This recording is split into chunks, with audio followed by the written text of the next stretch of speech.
All right, let's dive right in. Today we're looking at a powerful story from the life of the Prophet Muhammad, the incident of Taif.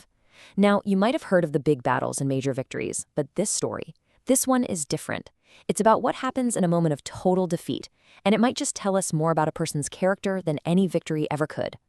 We're talking about an incredible choice, mercy, when vengeance was right there for the taking. Everything kicks off with this line from a prayer. Just listen to those words. They're raw. This isn't a leader rallying his troops. This is someone at their absolute lowest point, feeling weak, powerless, and humiliated. So you have to ask yourself, what on earth could have happened to bring him to this? Well, that's the story we're about to unfold. So our story begins with a journey that was really born out of sheer desperation. After years and years of trying to share his message in his hometown of Mecca, the hostility against him and his followers was getting worse. It was becoming truly dangerous. This was no longer just about a mission. It was about survival. To really get the picture, you have to understand this was right after what's known as the Year of Sorrow. In a short span of time, he lost both his wife Khadijah, who was his greatest supporter, and his uncle Abu Talib, who was his protector. Without them, the persecution in Mecca just became unbearable. So Taif, this city about 60 miles away, it wasn't just another option. It was kind of the last hope, a potential safe haven. He walked the entire way on foot, just hoping he could find someone, anyone who would listen. But that safe haven he was desperately searching for? Yeah, that's not what he found. Not even close. What happened next wasn't just a simple rejection, not just a no thank you. What he faced was brutal, it was calculated, and it was deeply violent. It would become one of the most defining moments of his entire life. And here's how it all went down, step by step. First, he goes to meet the three main leaders of the city. But instead of a serious conversation, they just mock him. One of them actually says, "Couldn't God find anyone better than you to send as a prophet?" But it didn't stop with words. They then turned the town's rabble, the kids and the riffraff, against him. And that's when it got physical. They literally chased him out of the city for miles, screaming insults and pelting him with rocks, until his feet were so cut up and bloody that the blood filled his own sandals.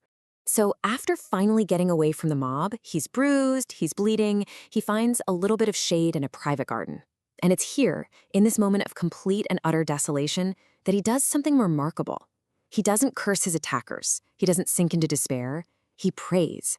In this prayer, this is the emotional heart of the whole story. This is the rest of that prayer we heard at the beginning, and it is just incredible when you think about it. He's not asking God to stop the pain. He's not asking for revenge. His only concern, his only worry, is whether God is pleased with him. He's basically saying, as long as you're not angry with me, none of this other stuff matters. This pain, this humiliation, it's nothing. It's just the staggering statement of faith, right in the middle of unbelievable suffering. And it's right at this very moment, this low point of human vulnerability, that the story takes a sharp, supernatural turn. Just as he's finishing this prayer of total submission, he's presented with a choice. And it's a choice between justice and mercy on a truly cosmic scale. So just try to picture this. He's exhausted, he's wounded, he's emotionally shattered. And suddenly, a cloud comes over him. And from that cloud, the angel Gabriel appears. And with him is another angel, the angel of the mountains. And this angel says that God has sent him, and he's ready to follow any command. Just look at the contrast here. He has just experienced the absolute worst of what people can do. Mockery, violence, cruelty. And now he's being offered the ultimate form of payback. The angel of the mountains is literally offering to take the two mountains on either side of Taif and just smash the city and everyone in it, to completely annihilate them for what they did. The power to get that revenge is handed to him on a silver platter. So this is it, the big question. After all that pain, after all that humiliation, does he take the offer? Does he choose justice? This is the climax of the story, and the choice he makes here will echo through the rest of his legacy.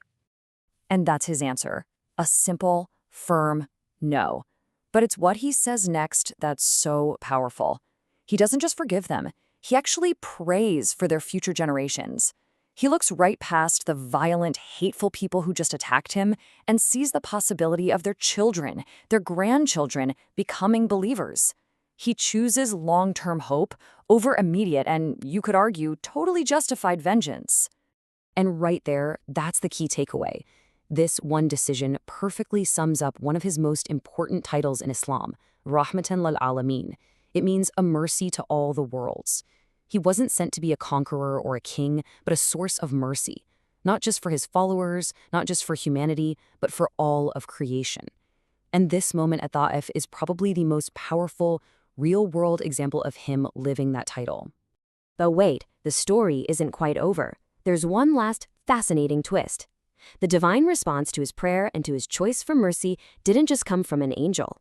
On his long, lonely walk back to Mecca, feeling defeated in the eyes of the world, he got validation from a completely unexpected source. Okay, so to get this next part, we need a quick primer on the jinn. In the Islamic tradition, these are beings created from a smokeless fire. They're intelligent, they have free will just like us, but they usually exist in a way that we can't see them. And just like humans, they can choose to believe or not. So, on his journey back, he camped for the night and he started to pray, reciting verses of the Quran out loud. And he had no idea, but a group of these jinn happened to be passing by. Now remember, the humans of Ta'if had shouted and thrown rocks to drown out his words. These unseen beings, though, they stopped and they listened.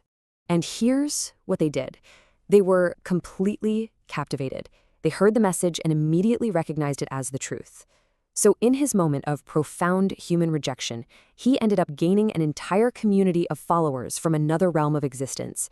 And then they went back to their own people to share the exact same message that the people of Ta'if had just tried to stone to death. It was like this quiet, cosmic comfort from God. And that brings us to the end.